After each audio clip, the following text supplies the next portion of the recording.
નમસ્કાર, આપ જોઈ રહ્યા છો જનસાક્ષી ન્યૂઝ। નજર કરીએ આજના મુખ્ય સમાચારો પર।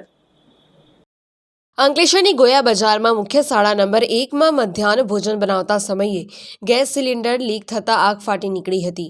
આગના પગલે સલામતીના ભાગરૂપે વિદ્યાર્થીઓને અન્ય જગ્યાએ ખસેડી લાવવામાં આવ્યા હતા અને શિક્ષકોએ શાળામાં લગાવેલ ફાયર સેફટીના સાધનોનો ઉપયોગ કરી આગ ઉપર કાબુ મેળવ્યો હતો। જો કે નગરપાલિકાના ફાયર ફાઇટરો પણ દોડી આવ્યા હતા। ત્યારે ફાયર સેફટીના સાધનો કેમ જરૂરી છે તેનું આ મુખ્ય શાળાના શિક્ષકોએ એક ઉત્તમ ઉદાહરણ પૂરું પાડ્યું છે।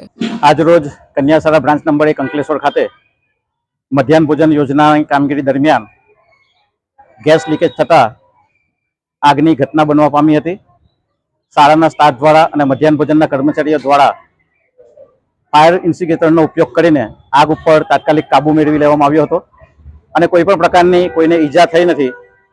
ગરમીને કારણે આ એક ઘટના બની હોય એવું બનવા જોગ છે।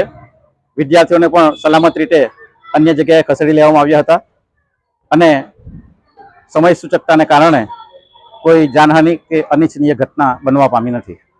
એ સાથે જ ફાયર બ્રિગેડને પણ જાણ કરતા તાત્કાલિક અસરથી ફાયર બ્રિગેડનો સ્ટાફ પણ અત્રે હાજર રહ્યો હતો અને એમણે પણ આનુષંગિક કામગીરી કરી હતી।